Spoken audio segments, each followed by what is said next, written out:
కర్కాటక రాశి.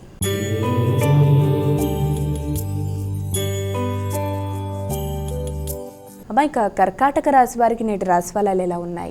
ఆరోగ్య సంబంధమైన విషయాల మీద దృష్టి కేటాయిస్తారు. ముఖ్యమైన విషయాల్లో కొంత శాంతి తక్కువగా ఉన్నప్పటికీ కూడా శ్రమతో అనుకున్న సమయంలో అనుకున్న పనులు పూర్తి చేయడానికి అన్ని విధాలా కృషి చేస్తారు. కుటుంబ సభ్యులకి సహకారాన్ని సంపూర్ణంగా అందించడానికి ప్రయత్నం చేస్తారు. ముఖ్యంగా మీ యొక్క వృత్తికి సంబంధించిన విషయాల్లోనూ, మీ నిర్ణయాలకు సంబంధించిన విషయాల్లోనూ, మీ నూతన వ్యాపార వ్యవహారాలను పెంపొందించుకునే విషయంలోనూ, ఆర్థిక సంబంధమైన విషయాలు, సంతాన వర్గం యొక్క అభివృద్ధి మొదలైన వాటి కొరకు సమయాన్ని కేటాయించడం, వాటి కొరకు ఆలోచనలు చేయడం, ఒక సిస్టమేటిక్గా ఒక ఇది పెట్టుకొని ప్రణాళిక పెట్టుకొని దాని పరంగా ముందుకు వెళ్ళడానికి విశేషంగా కృషి చేయడం, ఈ విధానంలో ప్రత్యర్థుల మీద విజయం సాధించడానికి చేసే ప్రయత్నాలన్నీ కూడా చాలా వరకు అనుకూలంగా ఉంటాయి. సింహరాశి.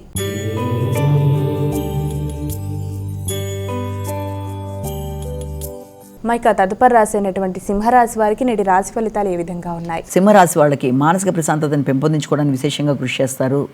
ఇష్టమైన ఆత్మీయులైన వ్యక్తుల కొరకు, సంతాన వర్గం కావచ్చు, ఆత్మీయులైన మిత్రులు ఎవరైనా వారి కొరకు ధనాన్ని ఖర్చు పెట్టడానికి అధిక శాతం దృష్టి కేటాయిస్తారు. ఆకస్మికంగా ధనం ఖర్చు అయినా కూడా అది మీకు మానసిక ఉల్లాసాన్ని ఇవ్వడానికే అవకాశం అనేది ఉంది. అలాగే వృత్తిపరంగా కూడా కొన్ని కొత్త నిర్ణయాలు తీసుకుంటారంటే వ్యాపార విస్తరణ కొరకో, పెట్టుబడుల కొరకో తీసుకునే నిర్ణయాలు కొన్ని సందర్భాల్లో మిశ్రమ ఫలితాలు ఇచ్చే అవకాశం ఉంటుందన్న విషయాన్ని మనం ఇక్కడ గమనించుకోవాల్సిన పరిస్థితులు అయితే ఒకటి కనబడుతున్నాయి. అంతేకాకుండా ఆకస్మికంగా చేసే ప్రయాణాల వల్ల, లేకపోతే ఆకస్మికంగా పెట్టే ధనం ఖర్చు వల్ల కొంత అనుకోని ఇబ్బందులు కూడా ఎదుర్కొనే అవకాశం ఉంటుంది. కనుక ఇలాంటి వాటికి పెట్టే పెట్టుబడుల విషయంలో ఆచితూచి వ్యవహరించాలి. ముఖ్యంగా తల్లిదండ్రుల యొక్క ఆరోగ్య విషయంలో కావచ్చు, మీ వ్యక్తిగత గౌరవం విషయంలో కావచ్చు, తగిన విధంగా జాగ్రత్త శ్రద్ధ తీసుకుంటూ ముందుకు వెళ్ళి అనుకున్న సమయంలో అనుకున్న పనులు నిర్వర్తించడానికి జాగ్రత్తలు తీసుకోవాలి. కన్యా రాశి.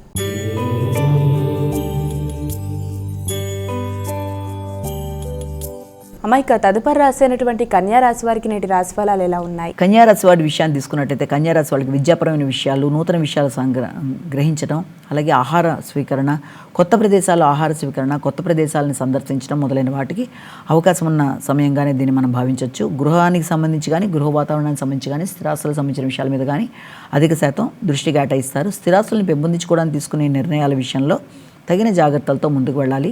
కొత్త ప్రదేశాల్లో వెంటనే మీరు ఏదైనా స్థిరాస్తులు కొనుగోలు కొరకు చేసే ప్రయత్నాలు కానీ, కొత్త వ్యక్తుల్ని నమ్ముతూ ముందుకు వెళ్ళే ప్రయత్నం కానీ, అసలు మీకు పరిచయం లేని వ్యక్తుల ద్వారా ఏదైనా కొత్త కొనుగోలు, అమ్మకాలు, క్రయ విక్రయాలు మొదలైనవి ఏదైనా చేయడానికి చేసే ప్రయత్నాలలో తగిన జాగ్రత్తలతో ముందుకు వెళ్ళడానికి మీరు శ్రద్ధతో ముందుకు వెళ్ళాలి.